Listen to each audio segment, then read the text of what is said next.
Hi friends, welcome to தெய்வாஸ் Nalabagam. இன்னைக்கு தெய்வாஸ் நலபாகத்துல கற்றாழை juice தாங்க செய்ய போறோம். கற்றாழை யூசுவலாவே நல்ல குளிர்ச்சியான தன்மை கொண்டது. நம்ம வந்து இந்த வெயிலுக்கு அடிக்கடி இந்த மாதிரி குளிர்ச்சியான பொருள் சேர்த்துக்கும்போது உடம்புக்கு ரொம்பவே நல்லது. அது மட்டும் இல்லாம அல்சர் இருக்கிறவங்க அடிக்கடி இந்த கற்றாழை ஜூஸ் வந்து குடிச்சிட்டு வந்தாங்கன்னா இந்த வயித்து புண்ணெல்லாம் ரொம்ப சீக்கிரமாவே சரியாயிரும். ஆனா வந்து நிறைய பேர் வந்து இந்த கற்றாழை வந்து வளவளன்னு இருக்கறனால வந்து இது ஜூஸ் போட்டா ரொம்ப வளவளன்னு இருக்கும். அப்படி இல்லைனா அது வந்து எப்படி க்ளீன் பண்ணி போடுறதுங்கிறதுல ஒரு மாதிரி தயக்கமா இருக்கறனால நிறைய பேர் அதை வந்து செய்ய மாட்டாங்க. இன்னைக்கு நம்ம வந்து ரொம்ப ஈஸியான மெத்தட்ல அதை எப்படி க்ளீன் பண்ணிட்டு நம்ம ஜூஸ் செய்யறதுன்னு பார்க்கலாங்க. இது வந்து நம்ம ஜூஸ் வந்து அந்த மாதிரி வளவளப்பாலாம் எதுவுமே இருக்காது.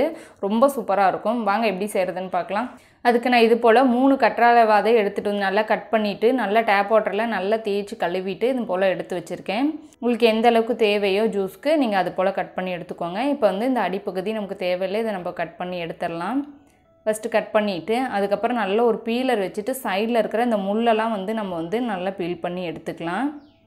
ஃபஸ்ட்டு இதை வந்து இது போல் பீல் பண்ணிவிட்டு அதுக்கப்புறம் இந்த கற்றாழையோட இது அடிப்பக்கம் இது மேல் பக்கமாக இருக்குல்ல அந்த சைடு இருக்கிற தோலை மட்டும் வந்து நம்ம பீல் பண்ணிவிட்டு எடுத்துக்கலாம். இது மாதிரி பண்ணிவிட்டு எடுக்கும்போது நமக்கு வந்து உள்ளே இருக்க ஜெல் எடுக்கிறதுக்கு ரொம்ப ஈஸியாக இருக்கும்.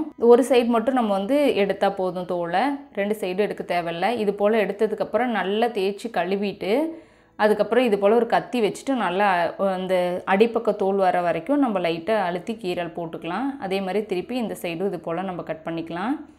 அப்போ வந்து நமக்கு அந்த ஜெல் எடுக்கிறதுக்கு ஈஸியாக இருக்கும். இதை நம்ம வந்து மிக்ஸி ஜாரில் சேர்த்து அரைக்கிறதுக்கும் நம்மளுக்கு ரொம்ப வசதியாக இருக்கும். இது போல் கட் பண்ணிவிட்டு நம்ம வீட்டில் ஒரு கரண்டி இல்லைன்னா ஒரு ஸ்பூன் வச்சுட்டு நம்ம அப்படியே கட் பண்ணி இருக்கிறதுல வச்சு நம்ம அழுத்தி இழுத்தோம்னா அழகாக ஜெல் மட்டும் நம்மளுக்கு நல்லா பொடி பொடியாக வந்து கட் ஆகிட்டு வந்துடும். அப்படியே அழகாக வந்து உறிஞ்சிட்டு வந்துடும். உள்ள தோல் வந்து அது அப்படியே தான் இருக்கும். நம்ம அதை தூக்கி போட்டுடலாம். இப்போ பார்த்தா ரொம்ப வளவளன்னு இருக்குது. ஆனால் ஜூஸ் செஞ்சு எடுக்கும்போது வளவளப்பு துளி கூட இருக்காது. அப்படியே ஒரு மோர் எப்படி அடித்து எடுத்தோமோ அது போல தான் இருக்கும். இப்போ இது போல் நல்லா அழுத்தி எடுத்தோம்னா இந்த ஜெல் மட்டும் நமக்கு அழகாக பிரிஞ்சுட்டு வந்துடும். பாருங்கள் எவ்வளோ வளவளப்பாக இருக்குது.